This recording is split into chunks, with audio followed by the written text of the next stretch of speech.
right, welcome to Standing for Truth. I am your host, Donnie, and I want to thank everybody for being here for tonight's important debate. I've got Jonathan from Word of the Wild YouTube channel and Dr. Kent Hovind, also known as Dr. Dino.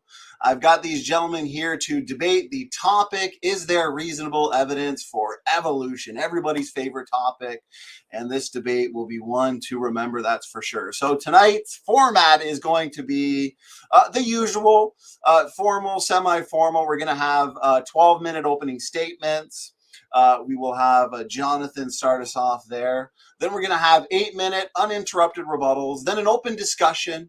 We're going to keep it free-flowing and organic, focusing on one topic at a time, keeping it as equally timed as possible. Then we're going to have 5-minute closing statements, and then this is where we get you guys in the audience involved. We're going to have an audience Q&A, so please make sure you're tagging me with your questions at Standing for Truth, and that way I don't miss them.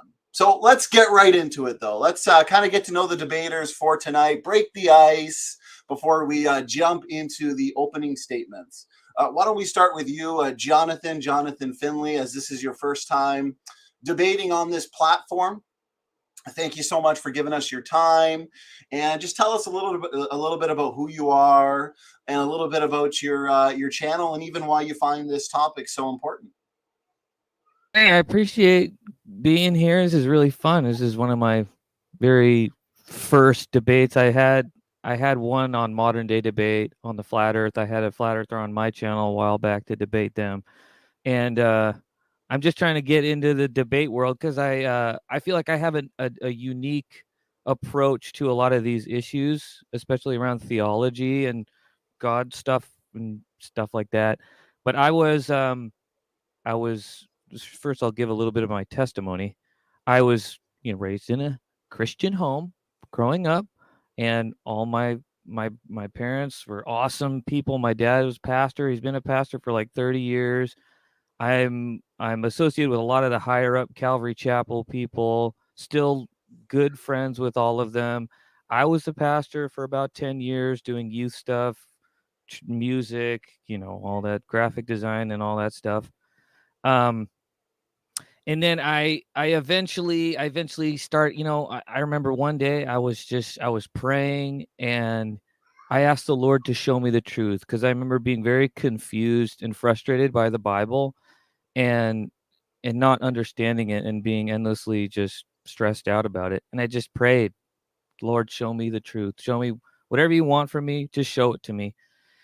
And it wasn't long after that I ran into some people on YouTube that had a little bit different theologies than me. And I remember just being like crushed by it. Like, oh my gosh, I got to change my thing. And, it was actually, the first thing was like a pre-trib, post-trib thing. And I changed my view on that. And I went like mid-trib or whatever it was. I don't even remember now. But, and then from then, I just started changing my views about things, and I kind of slipped down that slippery slope that they all warned me about, but I still slipped down it. And now I'm kind of, I don't even know what I identify as, but I still love the Bible. I read it a lot. I try not to, because I just get frustrated, but I love listening about it. I love learning about it. I'm a big fan of like the Bible Project, and in this time of my life, I'm looking for the most radical interpretations of the Bible. I'm looking for something that really changes the fundamental structures of whatever system we're in or the world. And, so I stumbled into things like, Genesis with the Bible Project. It's not like they're saying, the authors aren't trying to get you to believe that this is a literal thing. The author's trying to tell you this is a story about God's temple, which is the earth. Like other gods have their temples, but God has his temple, which is the whole earth. That's why it's inaugurated in a 7-day stretch. And, instead of in the pagan gods' temples, they have altars that you worship. They have idols. In God's temple, all humanity is his idols, and we're to reflect his image.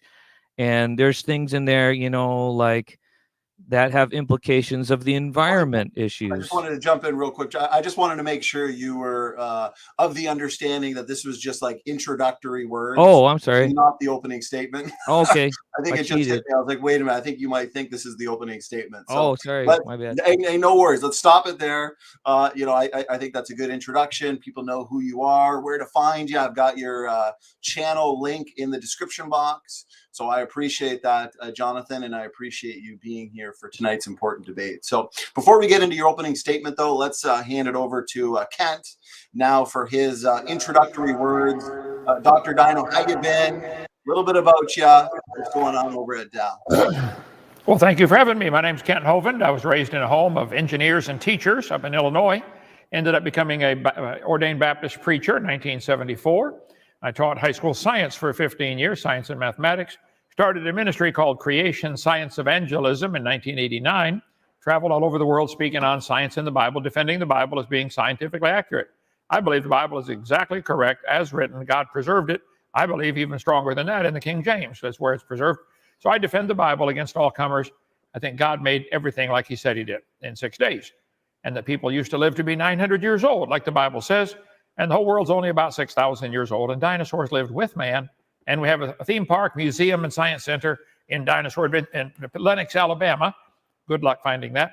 In population 35, straight north of Pensacola. We have visitors from all over the world come see our dinosaur adventure land. Come on down. All right, I appreciate that introduction there, Kent. So as I indicated earlier, the format for tonight is going to be, well, we're going to start off with 12-minute opening statements. So let's hand it back to you, Jonathan. You've got up to 12 minutes. Gentlemen, whatever you don't use in terms of the opening statements and the rebuttals, we'll just throw into the audience Q&A. So Jonathan, whenever you're ready, now this is your opening statement, and you've got 12 minutes. Okay, now I know what I'm doing.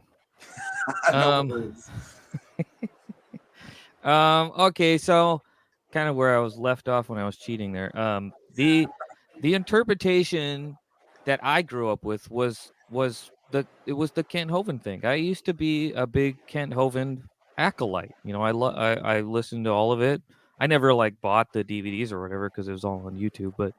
But the view that it had to be like, if you don't believe that it's a literal thing, that it literally happened, it just seemed to be kind of like a little weak. Like it doesn't really do anything for the world. But the view that, like when I heard that this is trying to tell me that I am a part of the earth and that I'm supposed to be a God-bearing image in the world and that the whole world is his temple, these things really touched me and really affected me in a deep level. But then in the same stroke, it kind of showed me that it doesn't have to be a supernatural thing. It just has to be a worldview, a metaphorical substrate that I can apply to my life. And I can at the same time, kind of do the compromise thing and have science and all of it. I want to have my cake and eat it too. And I think I've done that. When I was formulating my opening thing, I wanted to open with that. Okay, I love the Bible. I absolutely love it. It's one of my favorite things to talk about. And Jesus is never-endingly fascinating to me and inspiring. And I want the whole world to know the radical message that the Bible has to offer. And I don't think it's as small and as confined as like a literal interpretation. I think it's much more powerful than that. But then I also wanted to kind of go through some of the points because I've been watching all these debates, and Kent opens up with pretty much the same thing every time. I think he starts with, nobody has ever seen an animal produce another animal or whatever it is. And I mean, of course that's true, right? Of course that's true. But I mean, and then he also will say later in the debate, like, if it went into court, then nobody would, they wouldn't accept that kind of evidence because you can't prove that fossils had children and you can't prove that they have children that are different. But it's true that my children are different than me. So they are. I mean, that seems to be pretty rational. There are enough stars for everyone to own 11 trillion, and then all of them could fit in this singularity smaller than a dot on a page.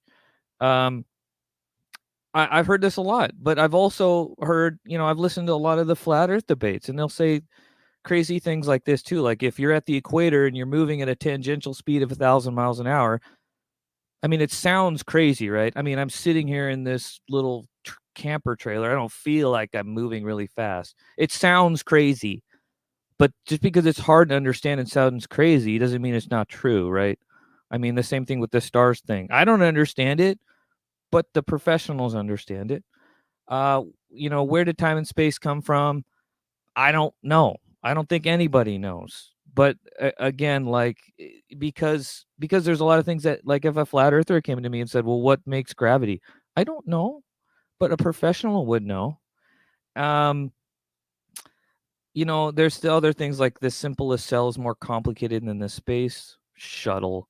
And I again, I get it. It just makes sense, right? Like naturally, just impulsively, a lot of these things are like, well, of course, a simple cell is so complicated. But I think one of the things that convinced me, and I thought was a good kind of rhetorical evidence, was we can observe cells being created. They replicate. They're a natural phenomenon. Space shuttles, we can watch humans make them. So there's evidence that cells make themselves. They're a naturally occurring thing. Space shuttles, the evidence is that they can be made. And I was convinced by that. I know that it's not particularly convincing to a lot of people, but it's convincing to me. Nobody knows how a mixture of lifeless chemicals spontaneously organize themselves into the first living cells. Again, we don't know a lot of things. Like I said earlier, we don't know what makes gravity. We know it has something to do with mass and Higgs field and stuff, but that doesn't mean that the science is wrong, and it doesn't mean that we won't learn more, and it doesn't mean that the scientists don't know what they're talking about. And this is kind of the tact I'm going to be taking. It might be a little cheap, but it's all I got. Like the flat Earth thing seems to me to be the same as the young Earth thing. It's things appeal to our human intuition very easily, right? Yeah, a cow can jump, but given enough time, it can jump over the moon. Well, of course, that's not true, but that's an analogy, and it's a little bit of a trick. It's like what the flat earthers say that's convincing is gravity can hold down the oceans, this vast, heavy oceans of the whole Earth, but then a butterfly can just float gently. It's not crushed to the ground under this massive weight of gravity. These things really appeal to our genuine, our just general intuitions, or natural human things, but that doesn't mean they're not that's the truth, right? It just means it's more complicated than I understand. It's more complicated than most of us understand, just like everything else. But we trust that the scientists know what they're doing, and we're just at their mercy. And I think, I won't go much further, but that's kind of be my tact tonight. Is I think that Christianity in general, and this God belief thing, I think it's got bigger fish to fry than the sciences and the people that trust the experts. I think they should go and do the Jesus thing. The thing that I've heard people say Jesus do. Talk, go and speak truth to the power. The people that are keeping the poor people poor, making the rich people rich. They're all this oppression happening all over the world, the environmental catastrophe. And we need to rally around these things, the things that Jesus wasn't doing the environmental thing, but he was looking out in a world corrupted by the religious powers, the powers that are oppressing the poor and the needy, and the racism and all these things. We as Christians need to focus on those things. We need to really master those things, and all these other things that's not our zone, right? I think the Bible is talking about bigger and better and more wonderful and important things than believing that these things literally happened. It has bigger implications. I think it's wholly anachronistic to impose a scientific mind on these ancient, wonderful books. I think it does them a disservice. It does them violence, and I think it doesn't help the world. And I think it might even be a trick from the devil, that these books, if you don't believe them literally, That's what you should do, is believe these things literally and not actually live them out into the world, a more radical implication. That's kind of what I feel like the Lord has brought me to a place, and I hope that other people can understand that and see that this is all in good faith. I want to see the church rally together and do great things in the world, and I don't think that this attack on the sciences is going to do us any good, and I'll concede my time there. All right, I appreciate that opening statement, Jonathan. That's a few minutes there that we can throw into either the discussion portion, depending on how that's going, or the audience Q&A. So that being said, why don't we now hand it over to Dr. Dino? You have your 12-minute opening statement. Whenever you're ready, the floor is yours. Oh, thank you so much, sir. Well, the title tonight is there reasonable evidence for evolution? My take on it is, well, it depends what you mean by evolution, depends what you mean by reasonable. Oh, hang on. 186, enter. Okay. Reasonable is having sound judgment, fair and sensible. Is it sound judgment to believe in evolution? According to the rules of logic, is it reasonable? Okay. Antonyms, the opposite of reasonable, is illogical, invalid, irrational, non-rational, nonsensical, etc. Okay. And when you're discussing evolution, as Jonathan said, I use the same thing every time because I'm right. Okay? I've said 2 + 2 is 4 for a long time. I'm going to keep saying it because it's right. Truth doesn't change. God made the world. I don't need to change that. He made the world, whether you like it or not. And animals produce after their kind, whether you like it or not. So, yes, I don't need to change as long as I'm right. Okay. There are 6 different meanings to this word evolution. There is cosmic evolution, chemical evolution, stellar evolution, the stars would have to form. Organic evolution, life would have to start. Where was life? How did life begin? The universe came into existence 14 billion years ago. This is what they teach in the textbooks, which I have in that bookcase back there. Okay.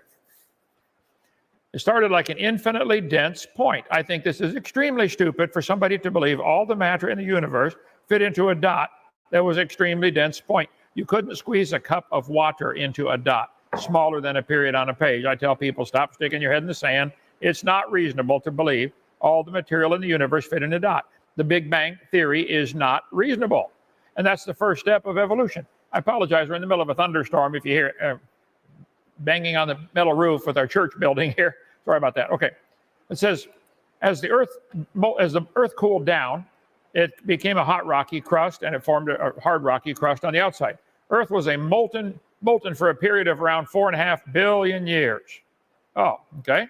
Early Earth was a hot molten ball. This is what the kids have to face. 4.5 billion years ago, the Earth formed. This is, of course, not at all what the Bible says, and I think this is stupid what they're teaching here. How did the Earth form? By the Human Origin Project. How did the Earth form? Stop sticking your head in the sand. It's not reasonable to believe we came from a dot, and it's not reasonable to believe the oceans are billions of years old, and the Earth started off as a hot ball of rock. So, it says, after things cooled down, simple organic molecules began to form under a blanket of hydrogen. Oh, okay. All evidence suggests the Earth was inhospitable for life for the first 700 million years because it was too hot. Origin of life on Earth. How did life get started? Yeah, that's part of evolution. How did life get started? Have they made life in the laboratory? Absolutely not. And if a bunch of scientists did make life, that wouldn't prove anything except it takes intelligence to make life. But so far, even all of our intelligent scientists can't do it. The simplest cell is more complicated than the space shuttle. Okay, one cell in your body, you got about 100 trillion of them, okay? I don't think it's reasonable to believe they happen by chance. Reasonable, having sound judgment, fair and sensible. I think you should stop sticking your head in the sand and admit it's not reasonable to say everything came from a dot of nothing exploding for no reason. It's not reasonable to believe life came into existence from non-living material. Let's all put our head in the sand together. That's what the atheists do. Oh, well, everybody agrees it happened that way. I don't care if everybody in the world agrees except Kent Hovind. I'm going to stick by the truth. It's not reasonable. You don't have to go to a fully accredited sand university either to figure that out, okay? Organic evolution. We'll talk about this some other time. So it's not reasonable to believe we came from soup. That's what evolution teaches. And Jonathan, I'm sad that you gave up a logical, literal belief in the Bible to believe something so illogical as to believe you came from soup, which came from a dot of nothing exploding. Even This guy said, I despise people who believe something without evidence. Yeah, there ought to be evidence for it. The earth was a hot ball of molten rock. The hot molten ball cooled down and formed a rocky crust. 4.1 billion years ago, the crust cooled, creating a solid surface with a rocky terrain, and then clouds formed, and it rained on the rocks for millions of years and turned them into soup, and the soup came alive. We came from primordial soup. Primordial soup. This is what the books teach, and this is what frustrates me. This is not reasonable. It's not science. It's not common sense. It's not true. Now, I am not asking everybody to teach at taxpayer expense that God made the world in 6 days in the public schools. I think the public schools, if they should exist at all, should totally avoid the topic of origins. You can't teach either one without getting somebody upset, so avoid it. Just talk about science. Evolution's not part of science. If life arose in deep sea hydrothermal vents, life had to be created. Concentration of organic compounds in the prebiotic ocean. Yeah, we all came from the prebiotic soup. This is in textbook after textbook. It's taught. Have they made life in the laboratory? No.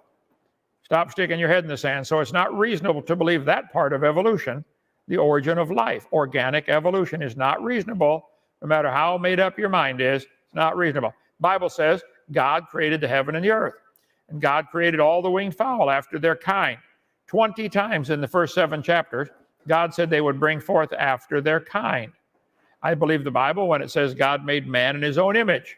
And God saw everything they made, and it was very good. I believe that. Now, again, I'm not asking everybody to pay for that to be taught, so the burden of proof is not on me, which is why the title of the debate is there reasonable evidence for evolution?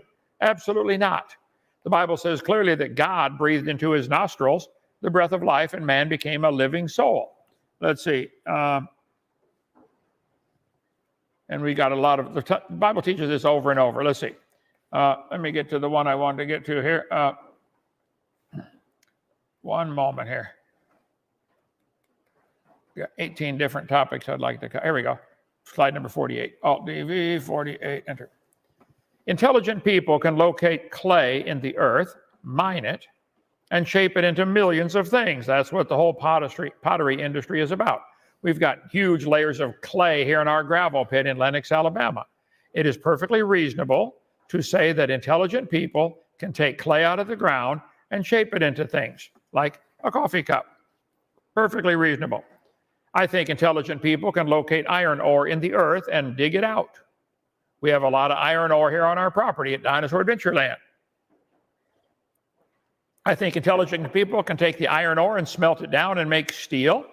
And intelligent people can take the steel and roll it into sheets. Then they can stamp it into parts for your car, hood, fenders, doors, etc. Intelligent people, and some not so intelligent, can take all the parts and assemble it into a car. That does not prove that the iron ore can make a car by itself, nor can the clay make a coffee cup by itself. God can take dust out of the ground and make a man. That's what the Bible says. I believe that totally by faith. But that's also the only reasonable way we can explain it. The complexity of the human body is mind-boggling. You have all kinds of systems in your body. You have a vascular system, the heart, the veins and arteries and capillaries. It's incredible. You have a digestive system, a skeletal system, an endocrine system, a balance system, integumentary system. 1 square inch of skin on a human body is more complex than the city of Chicago. That's a poor example. More complex than... You have a respiratory system, a nervous system that is mind-boggling. The nervous system of one body is more complicated than the wiring system of the whole city of New Orleans. Each of these systems is mind-boggling in its complexity, but to make it more amazing, they all work together, and they can grow with the body. As the baby's born, all these systems have to grow to keep up with it and work together at the same time. And they can heal themselves when you get hurt. If you wish to believe it all happened by chance, believe whatever you'd like. But that's not reasonable. Evolution is a religion. Jonathan, you gave up a logical, reasonable religion for an illogical religion. Evolution is not reasonable. Evidence supporting evolution, biological evolution, there is no evidence. They talk about the fossil record. This frustrates me. There's no such thing as a fossil record. It was Darwin, above all others, who first marshaled convincing evidence for biological evolution. He did no such thing. There still to this day is no evidence for evolution. 1799, they started arranging the rocks and made up what's called today the geologic column. Perhaps the most persuasive fossil evidence for evolution is the consistency and sequence of fossils. Oh, really? They talk about all these different periods, the Devonian, etc. Scientists use index fossils to determine the age of the rock layers. Read that carefully. How do they tell the age of the layers? By the fossils they found in it. These index fossils is a big thing in the textbooks. You got to spend a lot of time learning all of them. Index fossils. Yes, the trilobite is an index fossil for the Cambrian era. Look, there is no geologic column. That's the Bible to the atheist, though. The geologic column does not exist anywhere in the world except the textbooks. If you take a jar of sand, gravel, mud, and rock, water, and shake it up, it'll separate into layers. We do it all the time. Here's a demo at Dinosaur Adventureland. Always same order: gravel, sand, clay. Never an exception. I'll do that on the tour with you guys tomorrow. Always happens that way. They tell the kids in school the top layer is younger. Stop. How can the top layer be younger? Where did it come from? Outer space? No. All the layers are the same age. The geologic column, does it exist? No. Now, it's a fact the Earth has many layers of sedimentary rock. That's a fact. I taught earth science 15 years, traveled to all 50 states and 30-some countries, 37, I think. I've studied in the Grand Canyon, top, bottom. You know, when I flew down to the bottom of the Grand Canyon, it was the same date and age as it was when I was at the top. I didn't age them. I aged a couple of minutes, but I didn't age millions of years. It's a fact the Earth has layers. It is not a fact that they form slowly over millions of years. Creationist says these layers are nearly all of them from Noah's flood. But the atheists are always trying to erase that line. Geologic column is the Bible for the evolutionist. 1 minute. It can only be found one place in the world, and that is in the textbooks. If it existed to be 100 miles thick, it does not exist. It's a lie. If there were a column of sediments, this book says, unfortunately, no such column exists. So before you talk about fossils, no fossil would count as evidence in a court of law. The geologic column doesn't exist anywhere. It's made up. It's fantasy land. That's their Bible, though. You watch them refer to it over and over. All this geology stuff is about the age of the layers is pure baloney. Tell them I said so. Thank you. Go ahead. All right. I appreciate the opening statements from Jonathan and Dr. Dino. That concludes the opening statements, and now we're moving into the uninterrupted rebuttals. We've got 8 minutes for the rebuttals. Before I hand it over to Jonathan, any after shows tonight, just tag me, let me know, and I will give them a shout out. Looks like we have one after show over on Logical Plausible Probables channel, and it is going to kick off as soon as this epic debate ends. So, Jonathan, let's hand it over to you, and you have 8 minutes for a rebuttal. Go ahead. So again, like the thing, you couldn't squeeze this cup of water into a dot. Like I mean, I get it, right? It just makes sense, but you're portraying it in like a really, in the worst light possible, right? I mean, the flat Earth people do the same thing. Like you don't feel like you're moving 1,000 miles. Do you think you're on a spinning ball going around the universe a trillion billion miles an hour? I mean, it's the same kind of thing. Like you're making it sound crazy because it is kind of crazy, right? But doesn't mean it's wrong. It just means it's crazy, right? And I don't understand it, and again, it's not. I understand it's not. It feels like it's not reasonable to believe these things because it sounds crazy, but it seems to me to be ultimately it's just the most reasonable thing to trust the experts.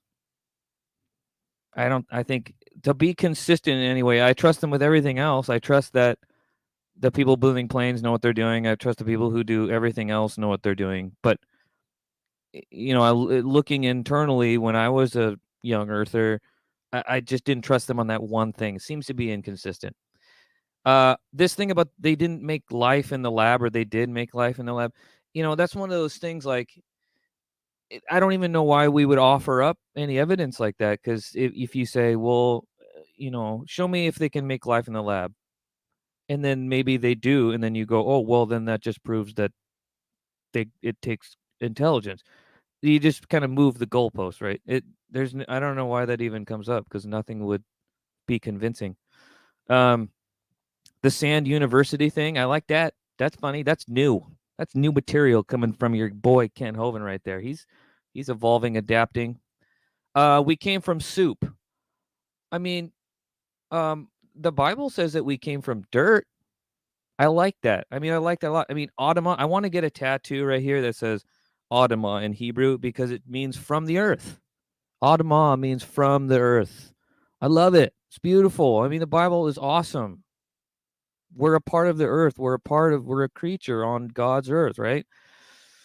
When he says it's not science, that just reminds me again of the flat earthers. They think that gravity is not science, and they want to redefine science. They say that if you don't, if you can't isolate the variable, then it's not science, right? Like you say, okay, well, we're going to construct an experiment. So we have a hypothesis. If gravity does this, then we'll see this. And he goes, no, stop.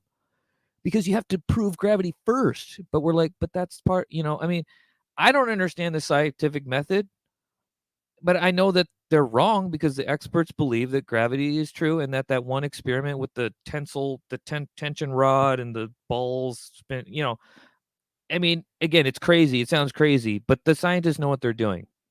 And I don't want to try to redefine science. I'll let the experts tell me what science is. And we're just at their, we're at their mercy, unfortunately. Using the Bible to prove that the earth is young or flat.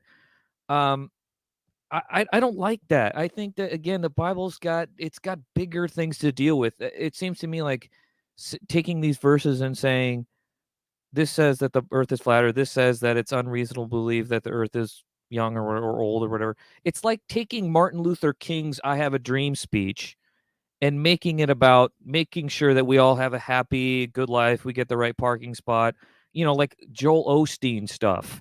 That's the level of like violence being done to the scriptures that I feel like is being done to it when we're trying to use these awesome, holy, wonderful, powerful scriptures and making them about this. I just, it makes me a little bit sad. The body's complex. But it's made out of naturally occurring things, right? I mean, we all turn back into dirt when we die. Again, I get it. It's very complex. It's extremely complex. It's mind-blowingly complex. I've always wondered though, like, why it seems like if God made humans just like at the like like we like to think on the whatever the fourth day or the second day or whatever, why wouldn't humans be like a video game avatar? Like inside of this, there's just nothing. It's just code or something. Like, how like video game characters can like glitch through walls and there's nothing inside. Like you go up on a wall and the camera kind of pans inside their head and there's nothing in there. That seems like that proves that it's like a created thing. But this body that, eats and poops and sweats and is, I mean, bodies are gross and they're like naturally occurring gross, but also beautiful and wonderful thing. So that seems to be like an Osteen thing. It's not doing the Bible justice. The fossil record, and also like the geologic column thing. It's astounding to me. He's brought this up every single time, and I think I've formulated a pretty good response to this, and I don't think anybody else has come up with something like this. So we would all accept if you go to like Mesopotamia or like the Near East and there's like a city, right? And if you dig down, like Jerusalem, okay, you dig down below Jerusalem, there's old Jerusalem. Or like Seattle. I'm like kind of by Seattle. Underneath Seattle is old Seattle. I mean, this one's older than this one, right? And they do this all the time in ancient times. The city would get raised by a volcano or the bad guys over there, and then they'd build on top of it. And then they'd build on top of that one. And before you know it, you got this big dome kind of thing. And there's the older ones down here and the new ones are, I mean, the earth is like that. It's the same thing. A forest grows, it all dies, and then there's dirt, and then more trees, and then, there's stuff like that. I mean, seems to make sort of sense. I'm offering up some science, but I'm not really, qualified to do it. But I mean, I'm just going to offer that up. Take it for what it is. You shake up a bottle filled with rocks and stuff, and they always organize. So therefore, the flood did it. I mean, that seems to me to the same thing when a flat earther says they take a basketball and they spray a hose on it, like when the water just runs off. I mean, it makes sense. They're like, what? How could the Earth hold all the water when it just run off down? I mean, and look, I can do this experiment. I have a basketball, I pour water, and it just falls off, and I spin it, and it flies off everywhere. And then they conclude it's impossible. Gravity doesn't hold the Earth down, and gravity's fake, and the Earth is not 1 flat. minute. I mean, these are just, it seems to me to be the same kind of thing. I don't understand it, but I know that just because it's crazy to me doesn't mean it's not true. Picking things out of textbooks and things, again, the flat earthers do that. They take NASA quotes, they'll take military literature quotes, and they'll make them say things that they, of course, they don't mean. Of course, the military doesn't think the Earth is flat. Of course, NASA documents, they don't think it's flat, but they can make it seem like they think it's flat. But you don't accept that. I don't accept that. But it seems to be doing the same kind of thing. So, the end. All right, just on time. I appreciate that 8-minute rebuttal there, Jonathan. We are now moving into Kent's uninterrupted 8-minute rebuttal. So, Dr. Dino, whenever you're ready, you have 8 minutes on the clock, and the floor is yours. Oh, Kent, I think you're. Mike. There we go. I have to mute myself during our thunderstorm here. Sorry about that. Okay. That's okay.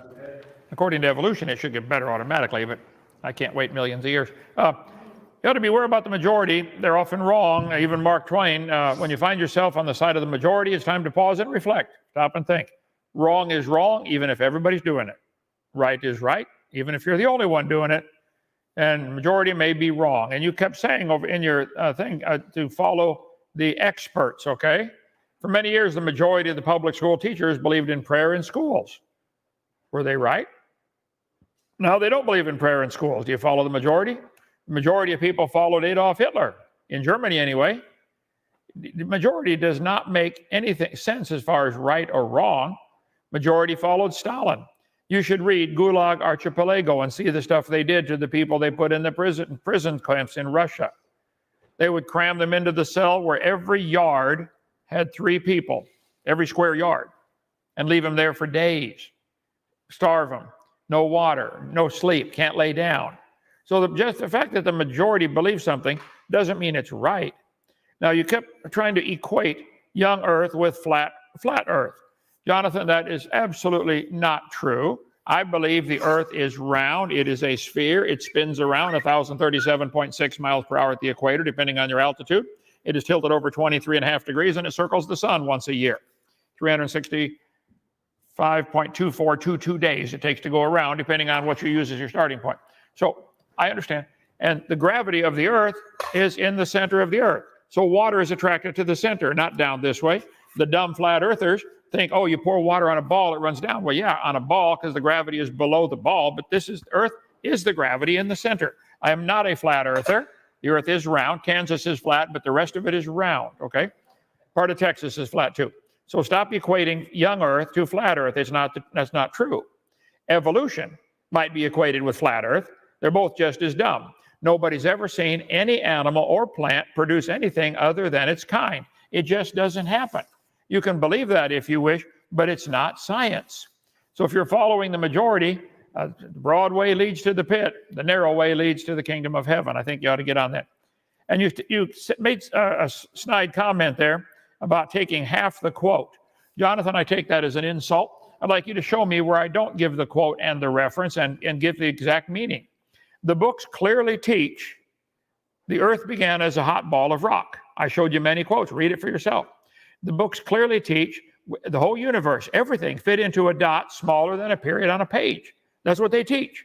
And it is absolutely true. You cannot squeeze a cup of water into a dot smaller than a period. You're sure not going to squeeze the whole Pacific Ocean into the dot, or the whole Earth, or all the planets, or all the stars. There's a whole lot of stars out there, lots of them. So, and there is no fossil record, and there is no geologic column. Show it to me. You said old Seattle is under new Seattle. Well, yeah, they moved existing dirt and materials and bricks and stones in there. So the age of the bricks would all be the same age. If the whole Earth was created at the same time, whether it's 6,000 years ago or 6 trillion years ago, every speck of dirt would be the same age. If you move it on top of another, that doesn't change the age of it. It changes the age it was placed there. So is the geologic column only telling when it was placed, but the material is actually still the same age? Well, then all the carbon dating and potassium, argon, rubidium, strontium, lead 208, lead 206, all of that's useless because all the material is the same age. They moved it around. If you shuffle a deck of cards, is the top card younger? Moving material in to build a new Seattle on top of the old Seattle does not make it a different age. The material is the same age. Jonathan, fatally flawed argument. I think you need to rethink one more time what you've been taught. Let's see. I'm not a flat earther. Okay. Let's see. I wanted to get to in my 8 minutes here. Okay, 245. There. Macroevolution. The title of the debate is there reasonable evidence for evolution? Macroevolution is where you change from one kind of animal to another. Large-scale evolution. There is no evidence for this at all, ever.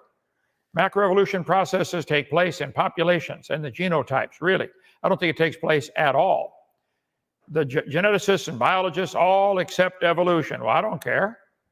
They all accepted Adolf Hitler as leader of Germany, too. A bunch of Americans were dumb enough to vote for Biden. Can you believe that? Doesn't mean it's true. And as I mentioned, Jonathan, you are right. I accept the fact cows can jump. No question. I think with a little training, you get them to jump higher. Therefore, I accept the fact that cows, if you give them enough time, could jump over the moon. See, this is what macroevolution is. We see variations within the kind. We don't see it go beyond that. They've now got 339 breeds of dogs, from little bitty ones to great big ones, and they're always a dog. They've been trying to get bigger and bigger dogs like the Mastiff. Do you think they'll ever get a dog as big as an elephant? There are animals as big as an elephant, like an elephant. There are limits to these changes. Guys, don't stick your head in the sand.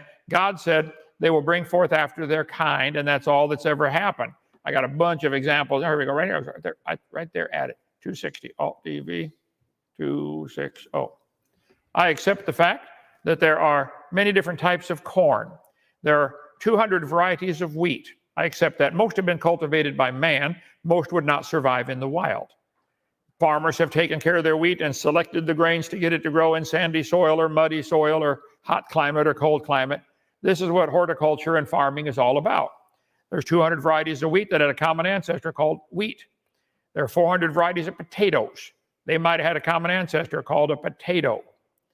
339 breeds of dogs might have had a common ancestor called a dog. God said they'd bring forth after their kind. It's clear, it's reasonable to believe there are limits to what we see. God said they'll bring forth after their kind. It's very reasonable to believe that. So Darwin wrote a book and called it Origin of Species. Nobody's ever given a solid definition of what a species is. They pick at the word kind. I'm not asking mine be taught. They're asking theirs be taught. Microevolution is variations within those kinds. Now that one happens. We see billions of examples of microevolution. But they take these examples of variations, like there are 60 varieties of ducks, okay? 64 varieties of herons, all right? I agree. 4,000 varieties of potatoes, okay? Does that prove potatoes and herons are related? 1 minute. But they put them on the chart and draw lines between them, showing the potato and the whale have a common ancestor. And they make these trees of life, which are absolute insanity. I think it's evil to teach this to kids. It is not reasonable to think a human and a mosquito have a common ancestor. You can trust the experts if you want, Jonathan. You're going to regret that judgment day. All right, go ahead.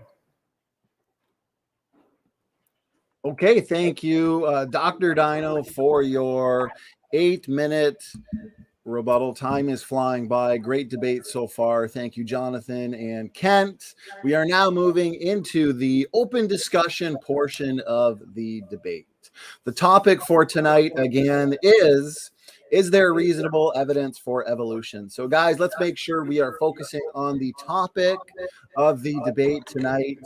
And as we always do, we like to make sure these discussions are cordial, respectful, and focusing on one topic at a time. So since Kent just ended with his rebuttal, Jonathan, I want to hand it over to you to kind of start us off in this discussion portion. And gentlemen, the floor is yours. Maybe I'd like to kind of talk about like the reasonable thing. Like I think it's reasonable to be consistent in your epistemology, right? And I feel like I trust the experts on everything else I don't understand. So I don't understand why I don't fly off the earth because it's spinning really fast. So why do you think it's when I think about a young earther, it seems like they trust the scientists with everything else except that one thing. So that seems to be more unreasonable, don't you think? What was the question? I don't follow you there. So when I'm looking at all the beliefs I hold, I trust the experts with everything, even if I don't understand it. I don't understand how the earth spins 1,000 miles an hour and I don't feel it, don't fly off the earth. I don't understand much of that stuff to any level. I trust them with everything else, all the experts in every situation. But then, like when I was a young earther, I same thing. I trust all the experts on everything else except for that one thing. That seems to be more unreasonable than to just trust them blindly. All right, if a fish is in a river and the fish is holding perfectly still, but the river is going 20 miles an hour, the fish doesn't feel the movement. The whole river is moving and he's just sitting there calmly going along, go with the flow. We are standing on a planet that has an atmosphere about 60 miles thick. As we spin, the atmosphere goes with us, so you don't feel it. We're right. Yes, we are spinning. I'm at this in Lenox, Alabama, 31 degrees above the equator. We're turning 886 miles an hour toward the east, but the air is going with us, so you don't feel it. It's very reasonable. Scientists understand this, have understood this for a long time. Gravity is attracted toward the middle. The air is held toward the middle. You don't fly off the earth. Gravity is holding you in. Centrifugal force of the spin of the earth is probably making you a hair lighter, not probably very measurable, but yes. But the gravity is holding me down a little over 200 pounds, a few pounds too many, but probably centrifugal force throwing me out. I could explain all that, but trust the experts. That's a dangerous thing. Dangerous attitude to have. Trust but verify might be smarter. If all the people said, hey, let's all go jump off this cliff. No. If everybody says, hey, let's all do something that is obviously anti-scripture, well, no, you're not going to do that. So you need to have a better standard, I think, Jonathan, than just the majority. I have a standard that doesn't change. Yeah, and I agree with you that it is kind of scary because we could run into this like kind of Orwellian world where science takes over and just makes up stuff that we have to believe. But you and I both accept the experts on everything else, except you don't trust them or accept what they say about the age of the earth.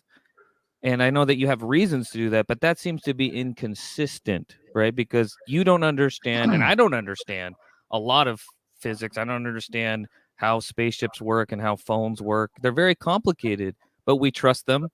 And I don't understand how evolution works, and it doesn't make sense. It sounds crazy, but feels like I have to blindly trust them just for the sake of consistency.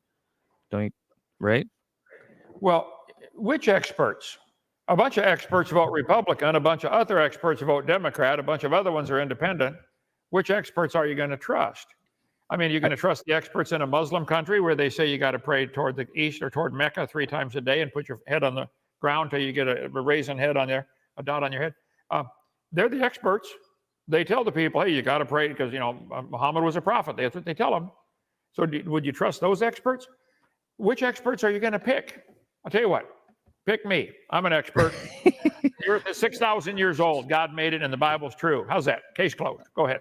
Well, I just think there's scientific experts and then there's people who are authorities on religions, but that seems like a totally different thing, like a theological authority as opposed to a scientific expert seems to be different. Well, all through history, we have a lot of examples where science has been wrong. I'm trying to find it here. I've got too many slides here. They have, for years, they taught a big rock falls faster than a little rock. Aristotle, I believe, said that. Take a 10-pound rock and a 1-pound rock, the 10-pound rock falls faster. They taught that for 2,000 years. Galileo came along and said, wait a minute. I don't think so. I think they all fall the same speed. And he tested it, and sure enough, all weights fall the same speed if you discount air resistance. So the experts were wrong. They used to teach if you're sick, all the doctors taught, if you're sick, take out your blood. You got bad blood. You'll get better if you take your blood out. That's how George Washington died. The experts were wrong. I love science. I'm not against science at all. I love the modern inventions we have, the microphones and the cell phones and the stuff like that. Ballpoint pen, boy, that's a great idea. So, but be careful about just committing to just, well, the experts say. You'll find a lot of scientists believe the Earth is not billions of years old. A lot of them do. But in Russia, in communist countries, I bet in North Korea, you'll find everybody supports the communist government. All the experts say communism is good, because if you don't say that, you end up dead. So yeah, be careful with that. I think you got a really bad philosophy on life here, just to trust the experts. Trust but verify. I understand it. I just think we don't really have another choice. But I would also say the people who believe the Earth is flat say the same things. They're like, don't trust the experts because, and they'll bring up like, well, you know, what's his name? Newton said this thing, and then he was wrong because Einstein came and said that's not true, and it's all wrong because they're both wrong. You know, they'll do the same kind of thing. Science is wrong sometimes, therefore you can never trust it.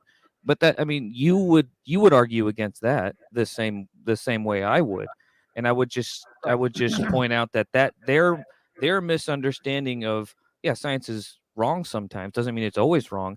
It's the same kind of thing to me. Like they know, it seems like they know what they're talking about, even though it doesn't make sense, like on the ground level for people like, you know, me, I guess.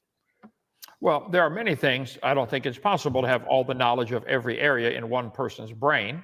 I don't understand all about computers. I use one every day. I think it's amazing what they've done with computers, but I'm no expert on that. I've got people on my staff. I call them, hey, how do you make this work? You know, they come over and they hit the button and make it work. So some people are specialists in mechanics. They're good with cars. Okay, let them do their job. Some are good plumbers. Some are good electricians. I understand your point, but it's not just trust. When I have an electrician come here to do something, my dad was an electrical engineer. I've built 9 houses, well, more than that now. I love electrical work. I'm not the expert in it, but I'm, you know, 5th grade level compared to some the kindergarten level. But so I listen to their, you know, what they say, and okay, I want to understand. Sometimes you got to give up and say, I'm sorry, I trust you, just do it. Okay, I understand that sometimes that is all you can do. But to do that on this, which goes against what you've done, Jonathan, you've trusted some experts that you think are experts that have gone directly against what Jesus said, directly against what the Bible says. You have given up God's word because of some experts. Jesus said the creation of Adam was the beginning. You gave that up. The Bible says in the beginning, God created the heaven and the earth. You gave that up. In 10 Commandments, it says in 6 days, the Lord made heaven and earth and the sea and everything in them. Was God lying? Because what you've done, Jonathan, whether you realize it or not, you are calling God a liar. You're saying this book is not only inaccurate, it's lying. It says God made everything in 6 days. The Bible says nothing died until Adam sinned. You think, if evolution is true, lots of things died to bring man into the world. The Bible teaches man brought death into the world. Evolution says death brought man into the world. Evolution is a religion of suffering and death. If one animal evolves a little better than the rest of them got to die. They are the inferior species now. That's Adolf Hitler 101. I think you made a serious mistake. Yeah, let me get in on this Bible thing. I love the Bible, and I would never want somebody to think that I'm trying to compromise on it or whatever. But I've just learned over the years that I think Jonathan, I think you're trying to compromise. Go ahead.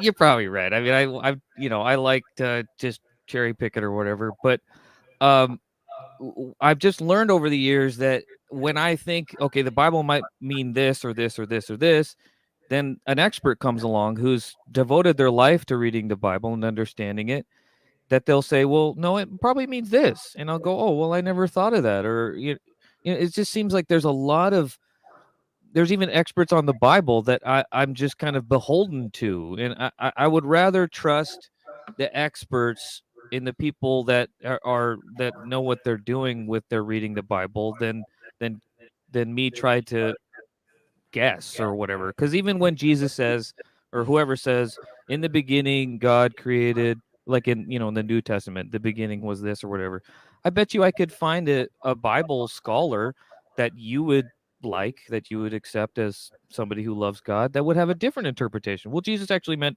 this other thing, and he's not trying to say that you need to take Genesis literally. It means something else, and it's kind of the same thing with that example I brought up earlier with the Martin Luther King speech. That's a very radical speech about injustice and suffering and racism, and to bring it down to a level of like, it just about your personal happiness or something, which never happens. But that seems to be the same thing.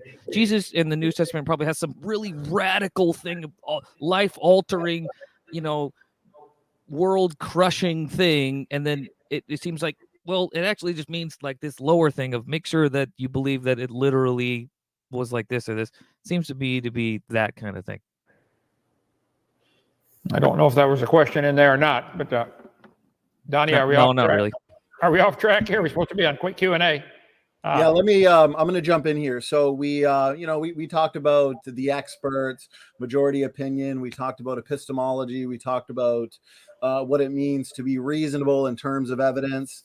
We got a wild, lively chat, and people. We've got a lot of questions actually for the Q&A portion, Jonathan. Of people simply asking you what is your favorite line of evidence for evolution, or even your best line of evidence for evolution. Why don't we exhaust the topic? Spend the last few minutes here in the discussion now, kind of focusing on a couple of lines of evidence that we can engage, Jonathan. So maybe. I know it's tough to just pick one if you think there's a body of evidence, but maybe we'll just have you pick one or two. Well, how about the column thing? Because I think that's an interesting one, right? So you think that there's no geologic column and that they're all the same age. And I get what you're saying. I've actually thought that same thing. I remember thinking that, like, where's all this material coming from? Like, is there like some giant hole over there and it's filling up? But I think it is the same thing as like a city, right? I mean, I get that you're saying that old Seattle's the same as new Seattle, but if you took a piece of metal from old Seattle and a piece of metal from new Seattle, wouldn't there be some method to determine this piece of metal was made earlier than the new piece of metal? Well, there would be a difference of when the metal was formed, but the iron ore was the same age. If all the iron ore formed at the same time, right? But that's what they're doing, right? They're saying right. these layers of Earth was a ancient forest, and it was created, earlier than that. If I said this coffee cup was made 4 years ago, and I get another coffee cup that's made 500 years ago, okay, they're both made of clay.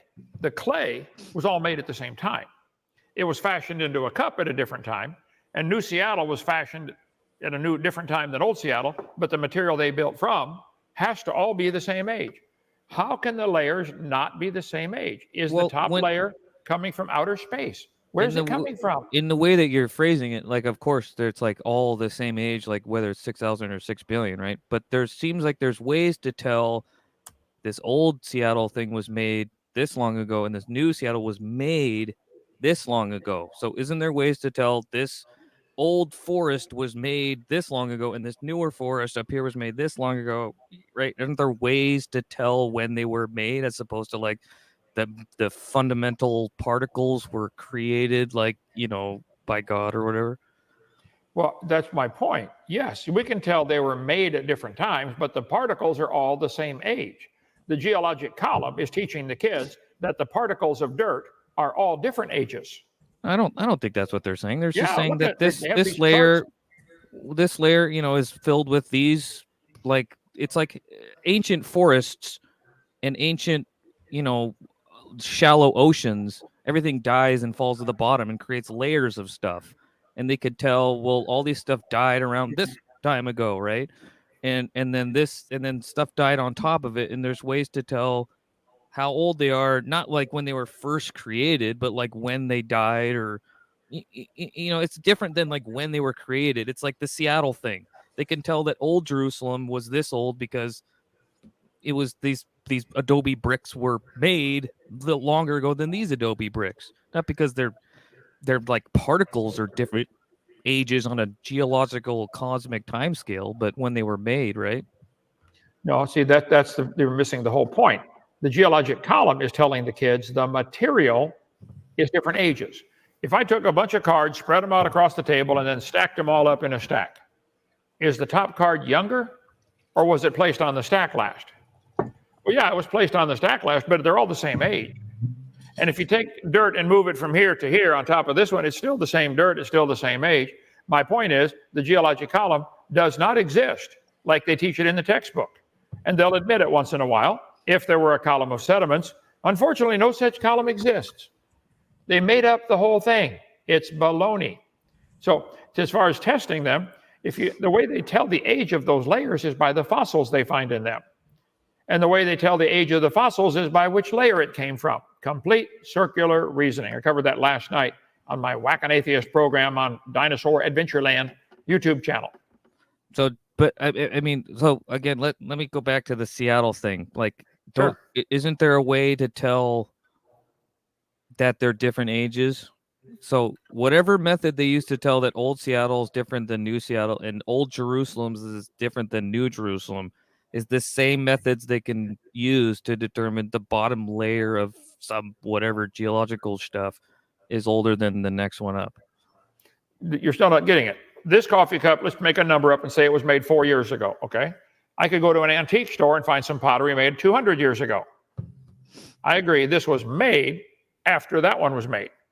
But the clay, both made from clay, came out of the dirt, and the clay would all have to have formed either at the Big Bang, when they say, or when the Earth cooled down. The clay would all be the same age. It was fashioned into a coffee cup at a different time, and New Seattle was fashioned into New Seattle after, so was New Jerusalem after Old Jerusalem. But the material is the same age, whether it's 6,000 or 6 trillion. Okay, but is there a way to date Old Jerusalem and have it come out older than New Jerusalem? Yes, you would find out the city was built out of the material. It was fashioned in. There's probably a way to tell that this pottery was put into this form after the other one was. So if you take that method and apply it to the Earth sediments, it would do the same thing. This layer's older than this one, right? No. But you just admitted that the old Jerusalem's older than the New Jerusalem. Like, there's ways to tell that, so why can't they just use that same method? They're telling when it was fashioned.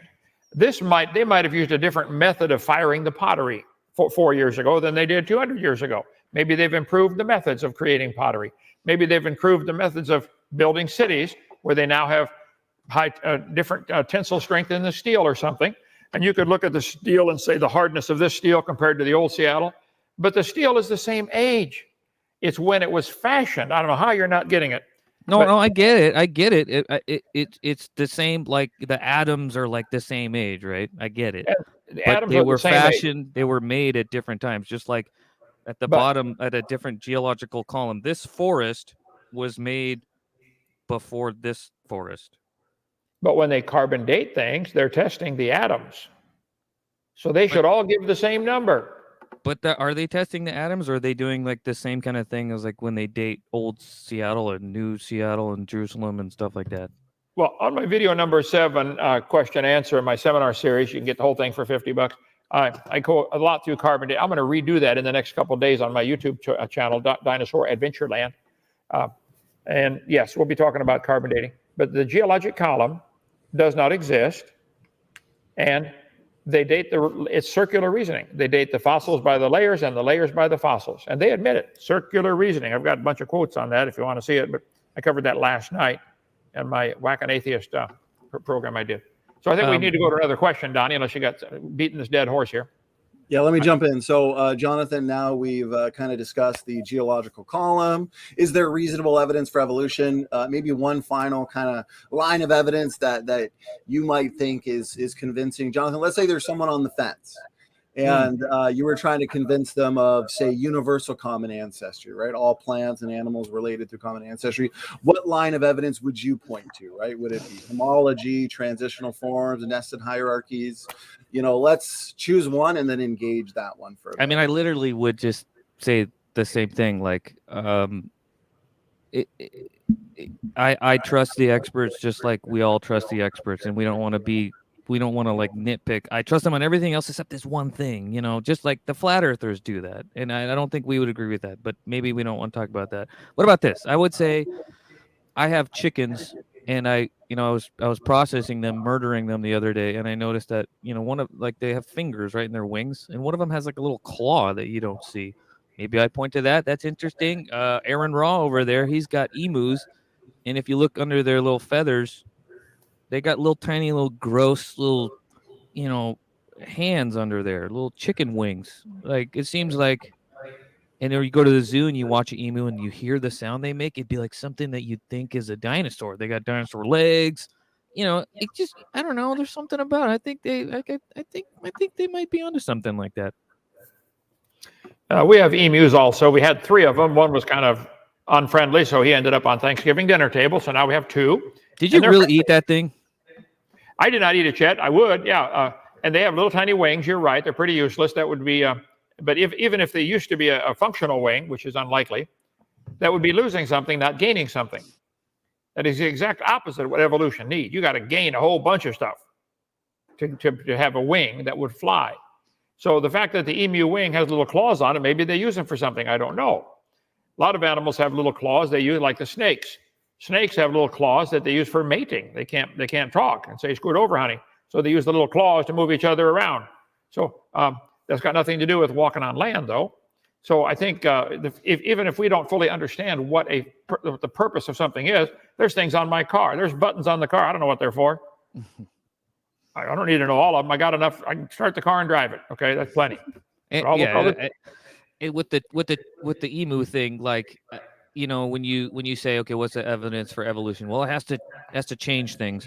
But then when we look at like, oh well, maybe the ancient ancestor of emu was something like a raptor that had long arms, right? Like a whatever velociraptor, and then those arms got shrinkier and shrinkier and shrinkier. That seems to be pretty good. I mean, evolution can lose things and gain things and change things. It doesn't have to always be like a gain, right? I mean, but see, like that's imagination. We've never seen that happen. Science deals with what we can observe, study, test, and demonstrate. We've never seen an emu produce a non-emu. If you want to imagine that a raptor turned into an emu, that's fine, but now you've gone into imagination and you left science way behind. The topic of the debate is there reasonable evidence for evolution? What on earth was the evidence presented to you to make you leave being a Calvary Chapel pastor and become an atheist or an evolutionist? What was the evidence they gave you? I'm not an atheist, and I don't like these titles or whatever. I just want to have it all, right? I want to accept all the science and be consistent with my blind trust in the experts, and have the title of other things. Like I want to be a Christian. I want to follow Jesus. I want to know the way of Jesus and experience all that life has. But I mean, the evidence was just a long string of things, like that maybe the Bible has more. It's not about a literal thing. It's bigger than that. It's better and stronger. And so it's kind of a death by 1,000 cuts kind of thing. I guess I took on your logo the A in faith. It looks like the same A the atheists use all the time. So I thought. Oh no, that's an anarchy thing. I'm kind of an anarchist. I don't even know what anarchy means, but I think it's kind of edgy or whatever. Okay. All the evidence I've ever seen presented for evolution has been proven wrong. They taught back in the 1830s or 40s that the baby growing in the mother has gill slits. They're still teaching this. That was proven wrong in 1874. Embryological evidence for evolution, Aaron Nelson, Leon or whatever his name is, Leroy, Aaron Nelson, he's still using it. Proven wrong in 1874. Those are not gill slits, but they still teach it. This is evidence that they present to the kids that causes them to believe this dumb theory. And it's wrong. It's a lie. Satan is a liar. He lied to Eve and Adam. He lied to Cain and Abel. He lied all through history. And he's lying about the gill slits on the embryo. So I'd like to know, what evidence did they show you? Is there any reasonable evidence to make you believe that the raptor turned to a chicken, or that you are related to a mosquito? Well, let me start there. Do you believe, given billions of years, you are related to a mosquito? I just believe what the experts tell me blindly. But let me also answer the question that I wish you would have asked. So the thing with the analogy you just made with the gill slits or whatever. I mean, if a flat earther came up to you and said, Newton said gravity was like this, and then Einstein said, well, it's not really like that. It's like this other thing. What would you tell them? Is gravity wrong, or did they just refine the theory a little bit? Well, science deals with things we can observe, study, and test, and it's always wise to question that. I bet the people who make candles couldn't even think about electric lights. Well, it'd put them out of business, wouldn't it? And the atheists like their atheism, and they like evolution theory because it gets rid of God's word. It gets rid of the 10 Commandments. They'll say, thou shalt not commit adultery. Well, maybe they like to commit adultery, so they'll say, oh, the book's not true. Maybe they rejected this book for other reasons, which is what the Bible says they're going to do at the end of time, because they love their sin. Men love darkness rather than light because their deeds are evil.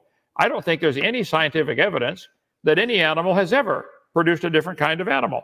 I've been looking for it for years. I've asked atheists all over the place, where's the evidence of any animal changing? Hold on a second. Kent, if a flat earther came up to you and said, Newton said that gravity was like this, and then Einstein came along and said, no, that's not really right. It's like this. And then the flat earthers say, therefore gravity is wrong, right? What would you tell them? Well, I'd say, let's test it. Let's go outside and drop you off a cliff and see if you fall. But you wouldn't agree with them that just because science changed a little bit and somebody came along and like modified it, that it's all wrong, right? I mean, science changes all the time, but Sure. You would not agree with the flat earther that because Einstein changed things a little bit, that it means it's wrong. It just means that's just how science worked, right? Well, science works. You discover new things like, wow, that's pretty cool. And I think I'm all in favor of it. Somebody might come up with a new way of making coffee cups. Well, great, yay. Right after World War II, or right about there, they invented plastic. Whoa, who'd have thunk it? You can take oil products and turn them into plastic and use it to hold water. I think it's a great idea. I use it all the time. So I'm in favor of science, but there is no evidence that any animal has ever produced a different kind of animal. They believe it very strongly, but it's not science. But before you move on, it seems like the thing with the flat earthers with Newton and Einstein is the same as like the embryo thing. Like they're not gill slits, right? They're gill, or they called them something else now, right? I mean, just because they called it one thing earlier and then they kind of modified it, they're like, well, they're not really gill slits, but in fish those things turn into gills, and in humans they turn into your neck or whatever. Just because they changed it a little bit doesn't mean they're like always wrong, right? Just with like the Einstein and Newton thing, it just means that it changes and gets better. Don't you think that that's like the same thing? I have never said science is always wrong. I love science. But when they are wrong, they should admit it. They're wrong. These are never gill slits. They're little folds of skin that develop into bones in the ear and glands in the throat. I'll show you. There it is right there, an actual photograph of a baby growing inside the mother. They never have anything to do with breathing. Why are they still teaching this, that they're gills? They're not gills. They're nothing like gills. I got folds of skin right here in my elbow when I fold my arm. I can't breathe through them. The skin wrinkles up. Oh, so what? Wrinkles up a little more than it used to 20 years ago, too. But we definitely do have the same basic structures. They're saying, Ben Wagner, I debated him, said he's still teaching. He teaches biology in Arkansas at college, an accredited university, and he's still teaching the baby has gill slits. Professor Dave is still teaching it. I told him, Dave, this was proven wrong in 1874. Stop. But this is the justification for abortion. They like the idea, let's eliminate babies that we don't want. They commit adultery or commit fornication, get pregnant. Well, let's kill the evidence. Well, why don't you kill the fornicator instead? Let the baby live. So they keep it in the textbooks. That's the only way to justify abortion, because some idiots would like to reduce the human population to 500 million. What? I don't know how you went from the gill slits thing to abortion. How'd you do that? Keep it in the books. They want the mother to believe, oh, you're not killing a human, you're killing a fish. Oh, okay. Well, I agree with you that it's like a dehumanizing thing, right? They say it's not a human, it's a fetus, right? It's like you dehumanize something before you can kill it. I agree with you on that, but I don't think they've got some like evil intentions behind the thing. I mean, they're just doing their jobs, don't you think? Okay, let me jump in here. Oh, I'm sorry. Go ahead, Kent. No. I'm ready for the next question. We're beating around the bush here. Go ahead. Yeah. So, Jonathan, we can either jump into closing statements now, as we do have a ton of great audience questions, unless you wanted to ask one final question in favor of, I guess your affirmative tonight. One final line of evidence you wanted to engage for the last minute or two, but it's up to you. Yeah, let me ask one more thing. Okay, the cows jumping over the moon thing. Again, it's just a brilliant analogy, and I think that it's really clever. But I don't see how it's any different than if the flat earther said gravity can hold down all the vast oceans, but then a little blade of grass and a flower and a butterfly, it doesn't crush them to the ground with this massive force, right? Like they're portraying it in this crazy light to make their point sound provocative, but they're obviously wrong with yours. And it seemed to me like yours is kind of the same kind of thing. It's portraying it like, make it sound like crazy mouth, right? Cows can jump they can jump, but they can't jump over the moon, right? Gravity can hold down the vast oceans, but it can't hold a tiny flower, therefore it's not real. How are those seems to be the same. How are those different? I have been resisting gravity all my life. Sometimes it gets harder to get up in the morning. You want to just lay there. And gravity, I learned about gravity early in life. You fall off something and hit the ground and it hurts. And oh, wow, gravity. So the flat earthers, why you keep equating it to that, I don't understand. I'm not a flat earther, never have been, never will be, okay? The earth is round and it spins. But I want to get off on that, how flowers grow against gravity. I can go up against gravity and stand out here, watch this. Went against gravity right there. But see what they're doing, they're taking examples of variation. You said earlier, your kids are different than you. I agree, so are mine. But they're still human. They're still the same kind. So they take examples of the different varieties of humans. We got black ones and white ones and yellow ones and different color skin colors and tall ones and short ones and curly hair and straight hair and blue eyes and brown eyes and okay. There's a lot of varieties of humans out there. A lot of them. But I'm not talking about the variety thing. I'm talking about like the analogy itself. Okay, that's why. The analogy of gravity can hold down the oceans, but it can't pull down flowers. Would you agree that's a bad analogy? You probably would, right? And I'm saying your analogy is equally as kind of deceptive in a way. Just because you can construct an analogy that kind of works on like a kind of like a intuitional way doesn't mean it's wrong. Doesn't mean gravity's wrong. It doesn't mean evolution's wrong. It just means it's not intuitive, right? Well, I would not equate evolution with gravity. Gravity's been well tested. We can observe it. We can study it. We can test it. You can go drop something off and time it. Do that with show me an animal producing a different kind of animal. They got lines on the chart. So right here, humans are connected to monkeys on this chart. Where's the evidence of any monkey ever producing a non-monkey baby? There's none. This is all imagination. This is different than me going out and dropping a rock and testing it. I can see gravity. The science is what we observe. Where's the scientific evidence that humans and monkeys are related? Why would anybody believe that?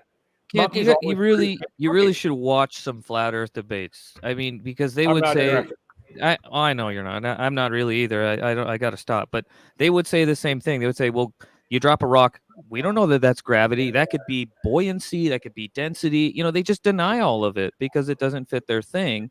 And then they come up with analogies. But you would agree with me that their analogies are false and they're not exempling their thing, the scientific evidence correctly. They're making it sound crazy. And I'm saying that what your analogies just seem to be the same thing. They're portraying it in a crazy light to make it sound crazy. But just because it sounds crazy doesn't mean it is crazy. It just means it's crazy. I understand. Now, the cow jumping over the moon is an example. We could train cows to jump higher if we worked them out. Get them a coach and get them in the gym, lifting weights or whatever cows do. I don't know. But we could get them to jump higher. But we could not get one to jump over the moon. Okay? Farmers have been getting varieties of potatoes. They'll never get one as big as New York City, and they'll never turn it into an airplane or a whale. The charts, though, show potatoes and whales having a common ancestor. That's where the analogy is dead on. It doesn't matter how many farmers, all the farmers in the history of the world that have planted corn always got corn. No exceptions. You might get big corn or little corn, but you're going to get corn. And humans, when they make babies, always make humans. No exceptions. None. But they got the chart right here in the textbook showing humans and monkeys related. That's not science. That's a religious belief. That's SpongeBob imagination. So my analogy is good about the cow. Yes, you can get cows to jump higher, but you're going to be limited. Someday you'll reach a limit. And I bet it's probably less than 10 feet. Certainly not going to get one to jump to the moon. And you can get humans that make big babies and little babies and, there's a variety of humans and a variety of potatoes and a variety of corn, a variety of dogs, but they're limited to exactly what God said would happen. They bring forth after their kind. That's all we've ever seen. And science is what we can see and observe and test and study. I could do it. We've done it here many times. We crossbreed our chickens. They make baby chickens without exception. And our chickens show no interest whatsoever in mating with the pine trees. None. But the textbook show the pine tree and the chicken related. I think that's stupid. I think it sounds just as crazy, but I think it also, if I said to you, the Earth, if you go out there and look, it looks flat, and I don't feel like I'm moving, right? Okay, let me. That seems to be the same thing. Like, it sounds crazy that we're all related to dirt and rocks, but just because it's crazy and intuitive doesn't mean it's wrong. It just means that it's complicated. Well, I don't know why you're stuck on the flat Earth thing. I bet an ant on a 20-foot beach ball it looks flat to an ant on a beach ball, but it's not. Okay, and I agree with you, but I did that. The flat Earth thing seems to be the same as the young Earth thing. That's where you're wrong. How about if I said flat Earth is the same as evolution? How's that? Well, yeah, but the consensus of the experts don't agree with the flat or the thing, right? But you accept the round Earth from the experts, but you don't accept the old Earth from the experts, and it seems to be like because I already told you, Jonathan. I'm the expert. It's young. Okay, I'll submit. Okay, let's. Ken, if you wanted a quick final word in terms of the discussion, then we're going to go into some. How about this one, Jonathan? Here's the expert. God said he made it in 6 days, all of it. Heaven and earth, stars, everything. Jesus said the creation of Adam was the beginning. Matthew 19:4, Mark 10:6. Bible says Eve is the mother of all living. I believe that. There's the expert. I think the expert is right there. God created the heaven and the earth. Hebrews. In the beginning, God made the heaven and the earth. Jesus made all things made by him. Jesus created all things in heaven and earth, Colossians chapter 1. There's the expert right there. And you are calling him a liar. I think you will regret that one day. I would encourage you to rethink it. Go ahead. All right, let's end it there. Jonathan, there may be a couple things you want to respond to in terms of those points, but what we'll do is have concluding statements. So we'll have 5 minutes where both debaters, Jonathan and Kent, you guys can kind of wrap up your thoughts, wrap up your points, and address anything that you feel might have been left hanging. So Jonathan, let's hand it over to you. You have 5 minutes of uninterrupted time for your concluding statement. Go ahead.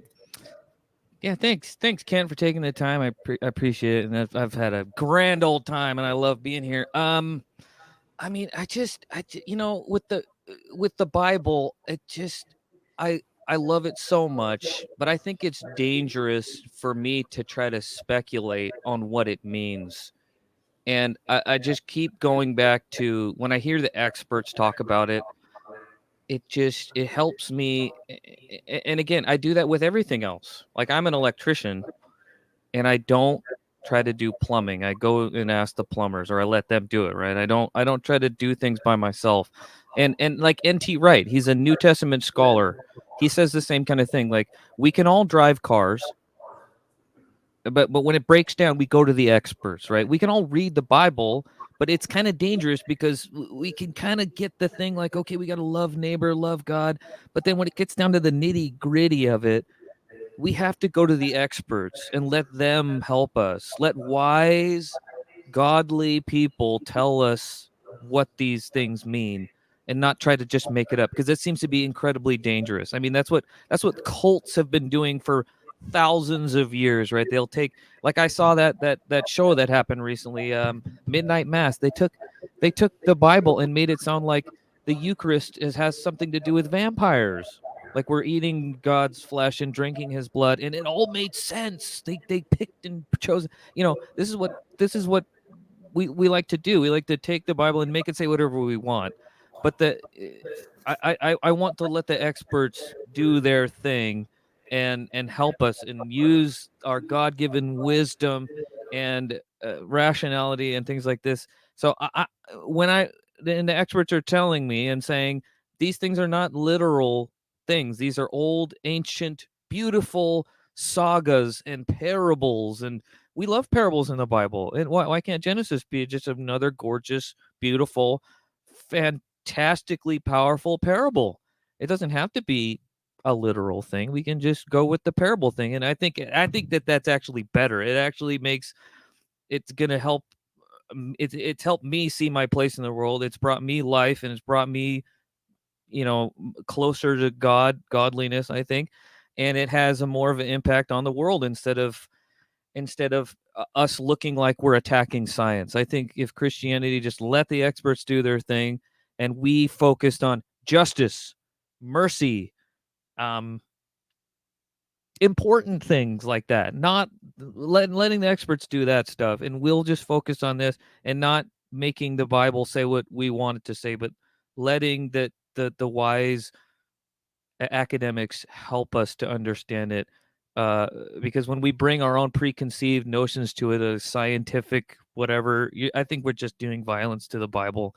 We got to get back into for the first century, Near East thing. I think that we're going to find that that's much more helpful, much more beautiful, much more potent, and it's going to allow us to be more effective for the gospel, more effective for this image-bearing journey that God wants to use through us, his creatures, his dirt, life-breathed creations.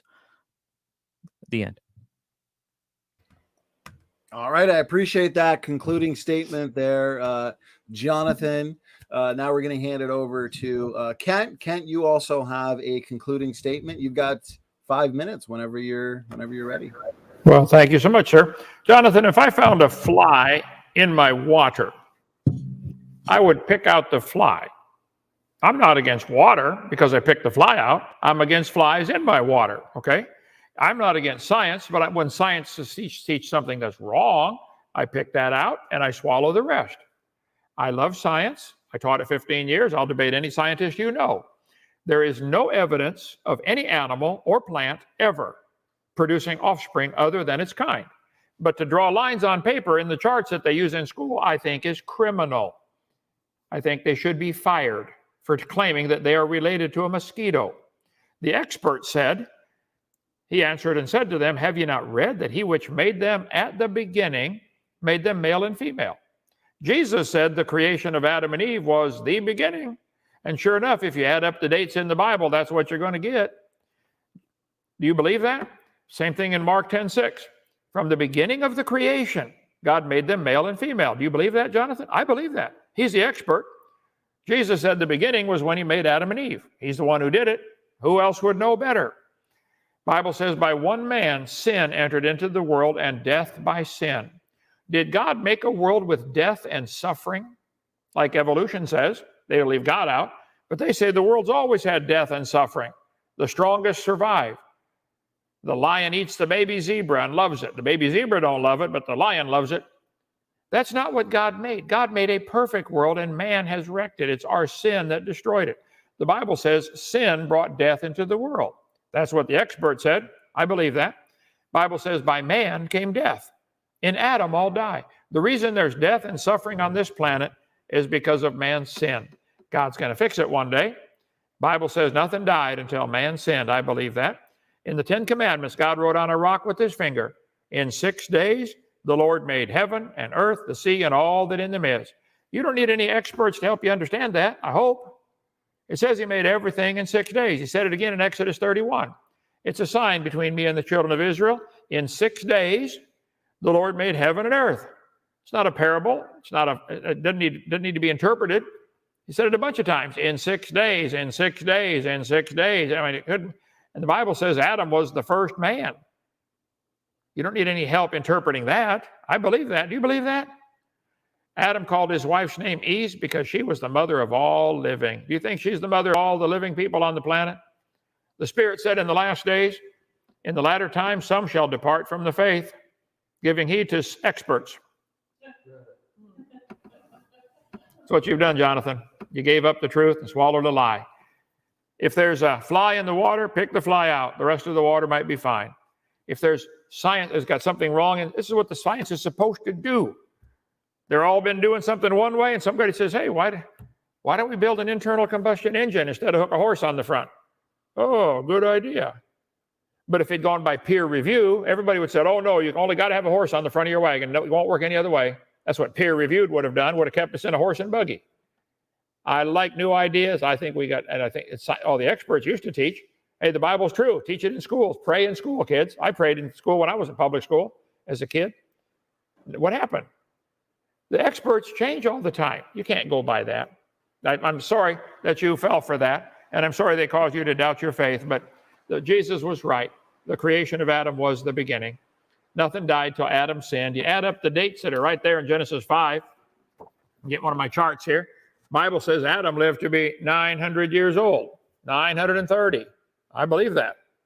There's a lot of evidence that man used to live a lot longer. And before the flood came, the people are living to be in the 900s. After the flood, it dropped off to 400, 200, 100. That's what the Bible says. I believe that. And so I think Jesus, the expert who did it, said Adam and Eve was the beginning. Nothing died till he sinned.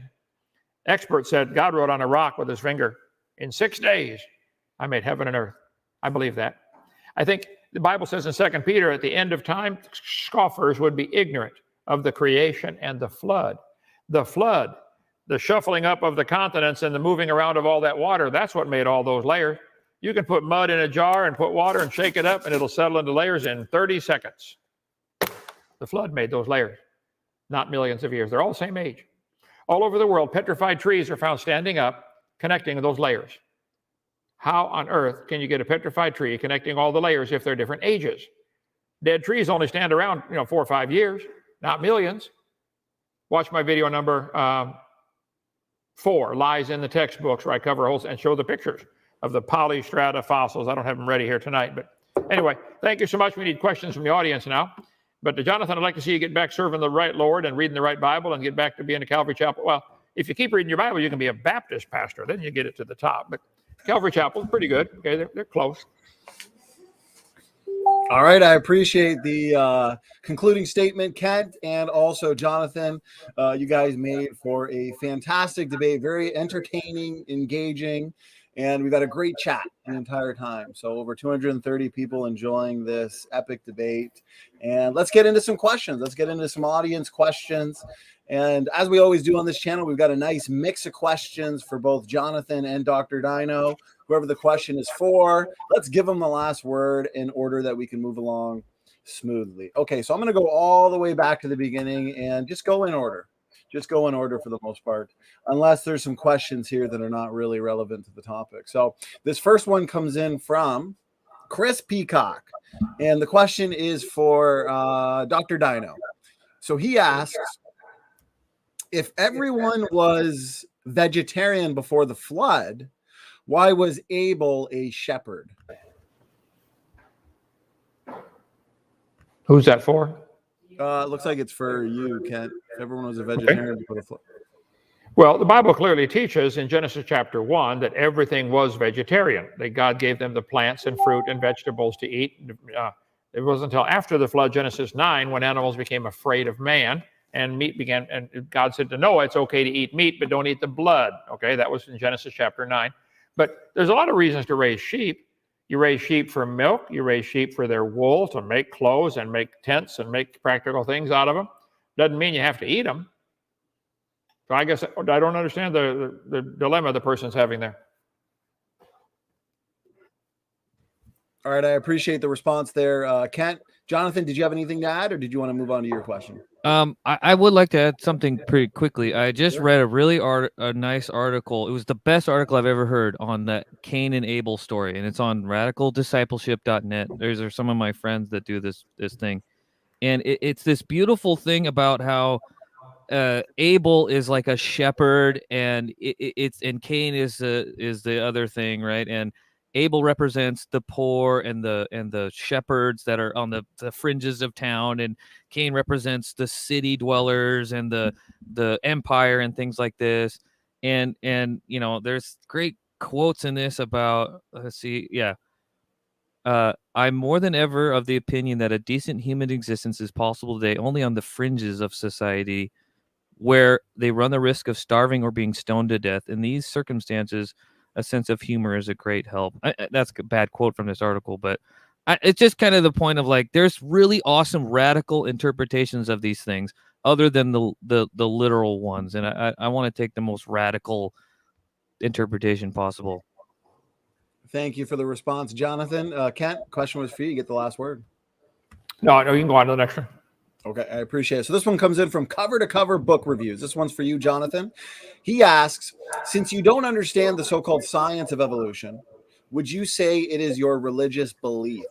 I saw this one come through the chat, and I don't know what to say. This kind of conversation that we like to have on these debates about whose beliefs are religious or whatever. I don't know what to say. I mean, I would gladly take the title of just like, I blindly follow the experts, because I think we all do. And if you want to call that religious, I mean, that's fine, but I don't think it's completely accurate. But all of us blindly accept the experts on everything else. And it's the flat earthers that don't accept them on that one thing.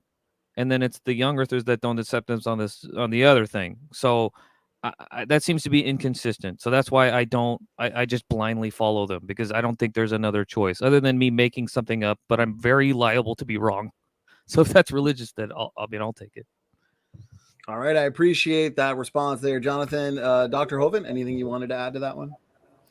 Well, yes, science means knowledge. What do we know? That comes from the Latin word "seer," to know. What do we know? We know cows produce cows. We know that. We can see it happen. We do not know cows are related to mosquitoes. We don't know that. You may believe that if you want. So I love science. I'm not against it. It's a fact. There are layers to the earth. Everybody can see them. Sedimentary layers laid down by water. I agree. There are two interpretations of that.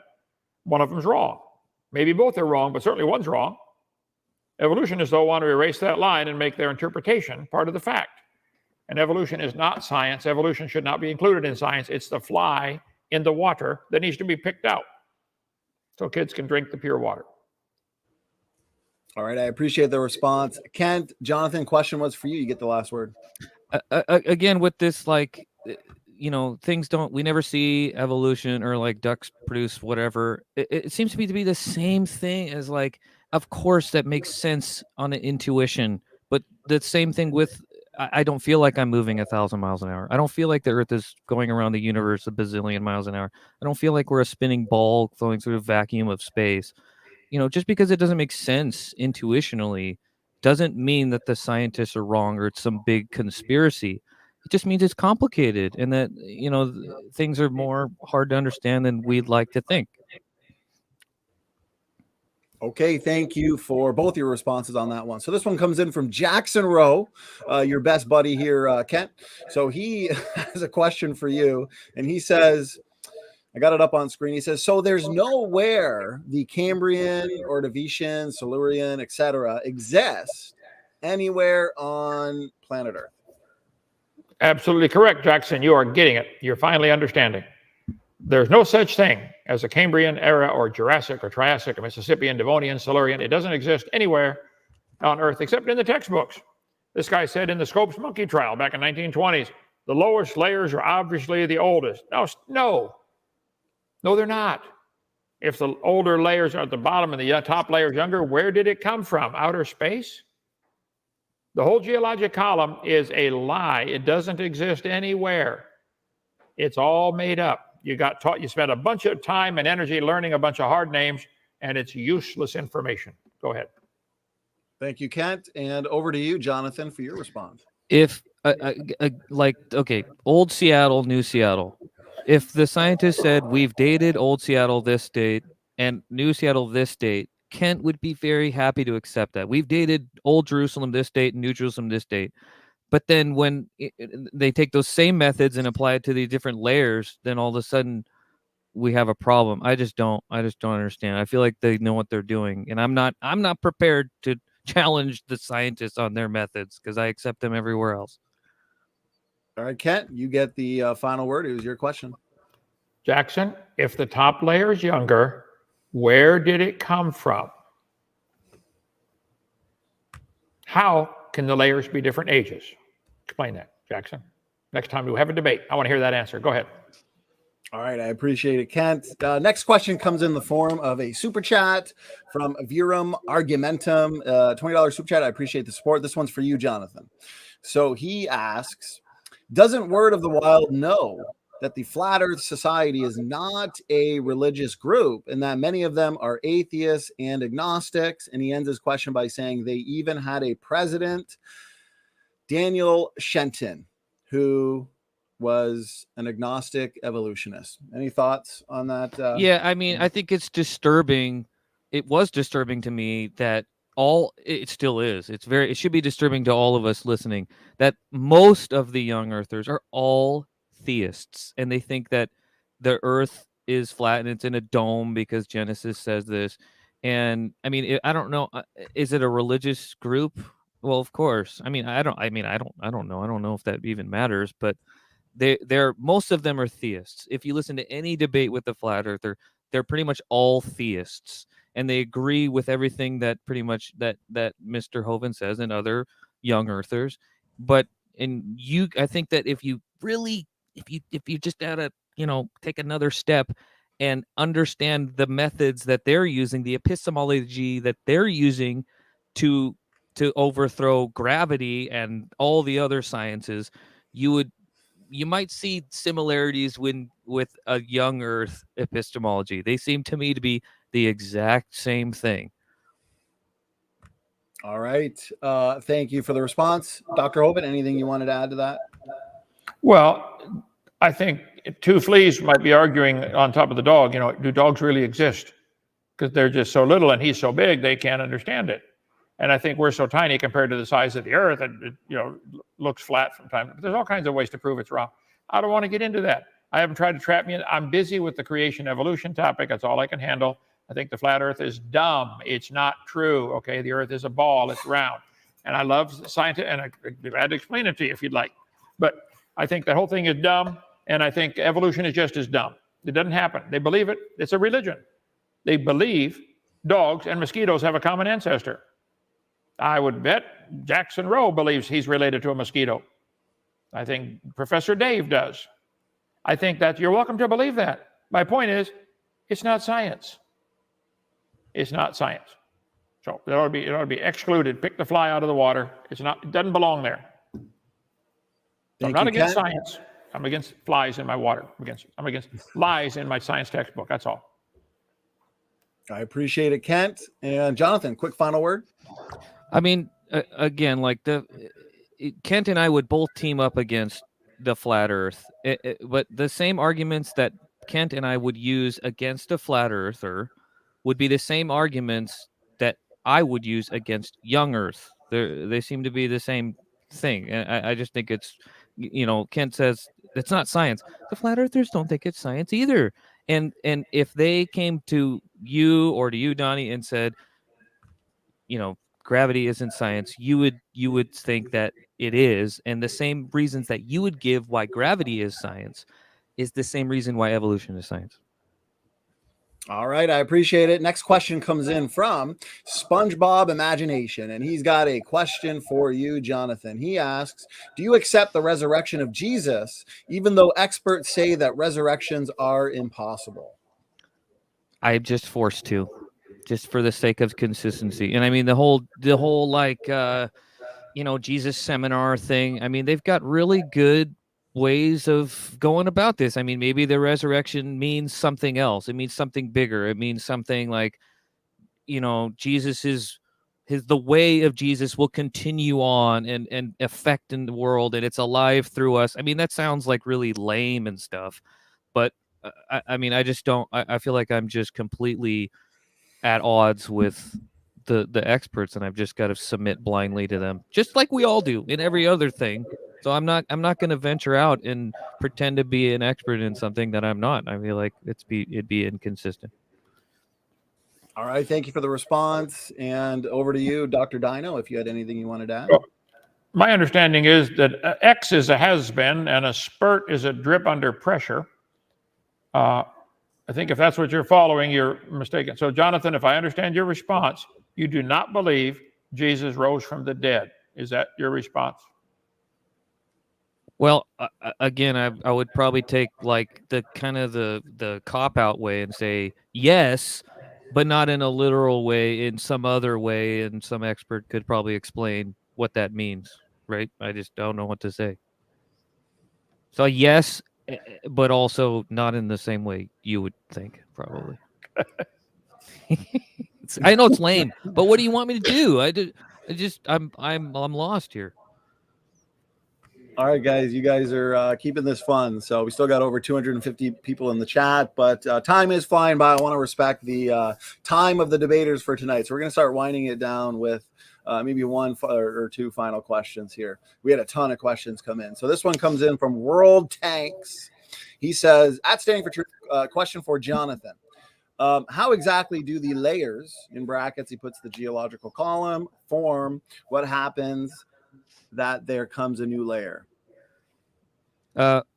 It's really confusing. Okay, I get it, and I've thought the same thing that Kent says. Like, aren't they all the same age? And if I shuffle a card, they're all the same age. But again, like, it's kind of like we just got to think really big. Like, you know, I saw this video a while ago about like these layers of chalk that we find. We're all like creatures at some point. Like, they're called like chalkophores or something. I don't get it. But there's a bazillion million of them that were alive for 1,000 trillion years, and they all fell down to the ocean over a bazillion years and died and created this layer. Or like there was a vast ocean that where Europe is now, and there was creatures that lived there for 1 trillion years, and they all died and their bodies went to the bottom, and then plants grew and went to the bottom and formed this layer that it's like gasoline now, or natural gas, or whatever it is now. I mean, these are how things form, right? Just like the cities. Okay, you build a city, it gets ruined, you build one on top. You know, you bring in stuff from other places and you build it on top. I get that it's like the same age or whatever, like back in time, but they're built at different times, just like the cities. I mean, that's as far as I know, but, you know, take it for what it is. Thank you, Jonathan. Over to you, Dr. Dino, for your response. If I took a jar of water, like my picture here, or a jar of out of our gravel pit. I live in the middle of a gravel pit, okay? Gravel, sand, clay. Stick it in a jar, add water, shake it up. It always settles out. Gravel, sand, clay. Jonathan, is the top layer younger? No, I agree with you. I mean, in that situation, yeah, they're the same age or whatever, right? But I mean, I think, again, your analogy is the same wrong as if I dump water on a basketball. How would you explain that to a flat earther? You would say, you're wrong because of this and this and this and this, and the experts say this and this and this and this, right? I mean, there are some places in the geologic column, or whatever you want to call it, where they were formed by floods. And I think the experts can tell the difference between ones that are formed by floods and ones that weren't, right? Like a city, New Jerusalem, Old Seattle, New Seattle, were not formed by a flood. They were formed by over long periods of time. And the experts can tell the difference. The end. Okay. All right. Let's, I got one last question here, and I apologize if we could not get to your questions, guys, but as I said, time flies by and we're almost at the 2-hour mark here. It's been a fantastic debate. So this is the last question we are going to get to, and it's a question for both. So we'll get both of your inputs on this one. And it comes in from Jesus is Coming. He says, Standing for Truth, question for both. For the debaters, did God make food for us or evolution? Or I guess did evolution also make food? Which is more likely to be the cause? Whoever wants to start. We can start with you, Jonathan, if you want. I'm confused by that question. Did God make food for us or evolution? I mean, I would like to think yes. I think that God is the author of evolution, so I think they can both be true. It's like, did Dad make food or did the grocery store? I mean, I bought the food. I think I can have my cake and eat it too. I think I can compromise with that a little bit. All right, I appreciate the response, Jonathan. Over to you, Kent. I think God made an amazing system where the brown cow can eat the green grass and give the white milk, and I can drink it and get the blonde hair, because all the same molecules have to be recycled through everything. It's just stunning. The digestive system, the growth of all the plants, how we all use the oxygen and the carbon dioxide. Animals breathe in, use up some of the oxygen. When they breathe it out, the plants breathe it in, and they use up some of the CO2 and put more oxygen back in. We reciprocate the gases back and forth. I think that's an amazing design. I don't have any problem saying, what a mighty God I serve. I don't have a problem looking at the human body saying, wow, God, I'm fearfully and wonderfully made. I'm not going to give credit to evolution for any of that. Evolution is stupid. It didn't happen. There's no evidence for it. God made it. I give him the glory. All right, we got a response from the both of you on that one. I appreciate it. And that wraps things up. I mean, there's That's it. There's the Q&A. Yeah, you know what? This is fun. We could do this all night, I'm sure.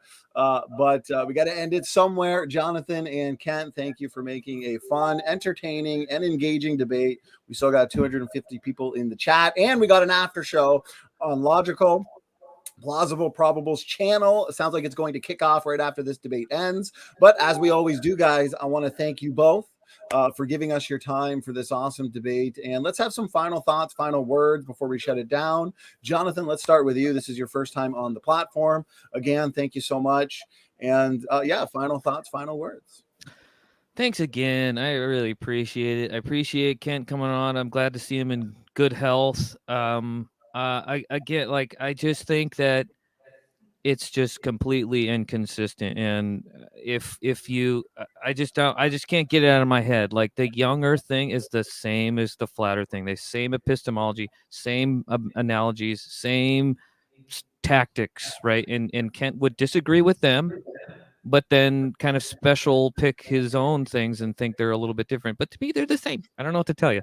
And then bonus thing, I think that kind of epistemology, looking at that kind of theology, looking at the Bible is worse. It doesn't have that, like, sting. Like, it doesn't have that fiery polemic that I've been reading from other people. It has massive implications for the world, and we need to get that out there. It has environmental implications. It has governmental implications. It has political implications. It has implications for all of our lives. And to make it this literal thing is a shrinking. It's a diminishing of the power of the God's scriptures. And I think we need to think bigger. We need to let the experts do other things. They can be the experts of science. We can be the experts of justice and mercy and getting out there and speaking truth to power and doing the Jesus thing in the world, feeding the poor, sticking it to the man, punching up, not punching down. You know, that's what the Bible should be about. It shouldn't be about taking it all literally. That seems to be a diminishing and doing violence to it, and it just doesn't do it for me. The end. Okay, well, thank you for those final words and final thoughts. And again, Jonathan, thanks for doing this debate. Dr. Dino, over to you. Final thoughts, final words, and thank you for doing this as well. Well, thank you for having me. The Bible says it's appointed unto man once to die. You believe that, Jonathan? I'm sure you do. You're going to die one day. Then what? After this, the judgment, the Bible says. 2 Peter tells us God's not willing that any should perish. He wants everybody to come to heaven. Go ye into all the world and preach the gospel to every creature. That's what Jesus told us to do. I always ask people in my seminar, what on earth are you doing for heaven's sake? Are you feeding the poor, Jonathan, with your money, or you want everybody else to be forced to feed them with their money? That's the Democrat way. Yeah, they get these grandiose ideas. We all ought to do this, and you got to pay for it. Go do it yourself, okay? I feed the poor. I work hard. Anyway, so God says in the beginning, he created everything, and we must all appear before the judgment seat of Christ. Whosoever believeth in him should not perish, but have eternal life. I accepted that offer 53 years ago, gave my heart to the Lord February 9th, 1969. It became my Savior. Whosoever believeth in him should not perish, but have everlasting life. I got it. I'm going to heaven. God sent not his Son into the world to condemn the world, but that the world through him might be saved. This is what it says. You don't need to interpret. You don't need to make up an interpretation over that one. He that believeth on him is not condemned. God is not willing that any should perish. Whosoever shall call upon the name of the Lord shall be saved. I believe that. That's much more important than feeding the poor. If you feed the poor and they die and go to hell, I don't think that's as important as sharing the gospel with them like you used to do, Jonathan. I think he said, what must I do to be saved? Believe on the Lord Jesus Christ, and thou shalt be saved. I want to dedicate my life to spreading the truth. God made the world. He did it in 6 days. He came and died for us on the cross. He resurrected, literally, bodily resurrected. I believe that. And he's alive forevermore today. So that's my take on it. I think everybody ought to get saved. If you want to talk to me, 855-BIG-DINO, extension 3. I take calls all day long. I shut it off when I go to sleep. So if I don't answer, tough.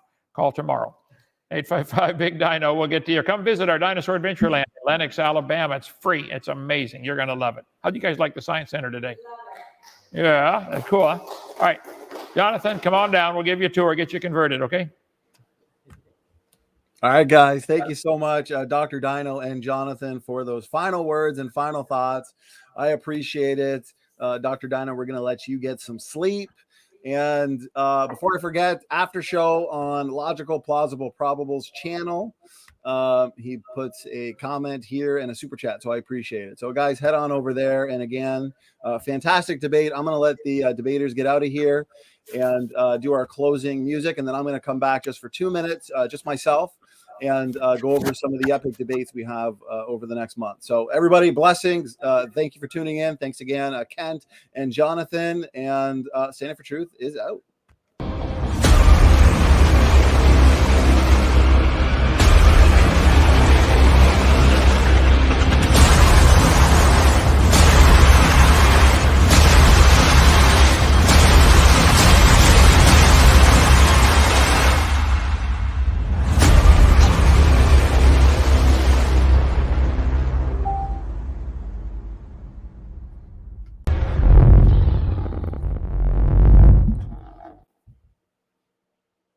All right, guys, that concludes another fantastic debate. I believe that is our 148th debate. So 2 more debates. We're going to be at 150. And that was a really fun debate. I want to thank Kent and Jonathan, both of them, for making for a really engaging debate. And guys, I want to remind you also that John Maddox is having an after show immediately following this debate. And whoever wants to join. It's going to be an epic open mic. I'll be joining for sure after I get some food and maybe a refill of a coffee. Genesis Girl, I appreciate that. So we've had a ton of great results, I guess you could say, ever since we put out this debate challenge from Team SFT. And Dr. Kent Hovind's got a ton of debates on creation evolution in the future coming up for you guys. So I wanted to go over a couple of those, plus some of our other debates on other topics. Any evolutionists or anybody out there that wants a debate, that wants to take up the challenge, email me. truthishate17@gmail.com. You can find all the contact information in over on my website, standingfortruthministries.com. So we are going to be back here next week for the big rematch. David Neff, Dr. Dino, what's the best evidence for evolution? If you have not yet seen their first debate on this channel, please check it out, because that was definitely one to remember. Jackson Rowe and myself, we are going to be debating the question of ancestry. More specifically, is all life related through common ancestry? That's next week, next Monday on the 7th. And then on the 10th, the Cambrian explosion, best explained by creation or evolution. Professor McQueen and Jackson Rowe are going to be debating that important topic. So guys, if you're in the chat and you're not yet subscribed, but you love debates and you're a debate addict as much as myself, make sure that you hit that subscribe button. Also hit the bell so you get the notifications for these epic debates coming up. We've also got some solid debates on the nature of God coming up for you. Kelly Powers and Otis Lewis next week, Trinity versus Oneness. That's going to be an epic debate. Kelly Powers was just on here a couple weeks ago debating Bishop Jerry Hayes on oneness theology versus Trinity, the Trinity. So if you haven't seen that, please check that out. At the end of the month, we've got two great debaters here, well-studied individuals, the total inability debate, Dr. Leighton Flowers and CJ Cox. So that is a debate I am pumped for. Also, Tom Jump and Dr. Kent Hovind, that's going to be at the end of March, I believe it is. In March, we have some epic debates as well. We've got Kent Hovind and Mark Drysdale, the big rematch between them on evolution. Tom Jump and Kent Hovind, as you can see here, is evolution, a reasonable scientific theory. We've also got Kent Hovind and James W., who are going to be debating the question and topic of evolution. And also Jason Torn, he is going to be debating Professor David McQueen. So I am in the midst of setting even more debates for you guys. The Great Age of the Earth debate, Professor David McQueen versus Snake Was Right. Taylor, he's been on here a number of times. And of course, Professor McQueen is our team geologist. So that's going to be a fun debate as well. And that's not all, guys. Just make sure you're subscribed. Make sure you're up to date on all the upcoming shows. Of course, we've got a ton of interviews coming up. We've got interviews with Michael J. Ord, who's going to be back here. I believe it's on the 21st. We've got more lectures and presentations from the creation research team coming up. So just make sure you're up to date on the upcoming live stream section. Also, we're working on a number of projects. For example, we've got a film coming out that Matt and I are doing, debunking Dawkins. So that should be, that's going to be definitely one to remember. And if you want to support us, help us, keep running full time. Check our website. You can also become a patron. We're also working on a couple more books for you guys. One specifically debunking human evolution. And on that topic, actually, Luca Medugno and myself will be debating the topic of human evolution. We don't exactly have a date set, but we will have one soon, and I'll set that event for everybody. At the end of March, we got the big main event, justification debate, sola fide. Does the Bible teach salvation is by faith alone? Also, within the next week or two, the website should be fully updated. So I've got a lot of updates that I am handing over to the website designer, our team website designer. So he's going to have the website all updated with all the new content that we've put out over the last 2 months, I believe, since we've given it a really good update. So just answering more challenges. We've had so many more debates, interviews, and discussions and lectures. So we're going to have that all updated for you guys. So please share around this content because the truth is important. All right, guys, we'll see you over on Logical, Plausible, Probables channel. His after shows are always an after show to remember. So everybody, Standing for Truth is out again. And God bless you all. Thank you for tuning in tonight.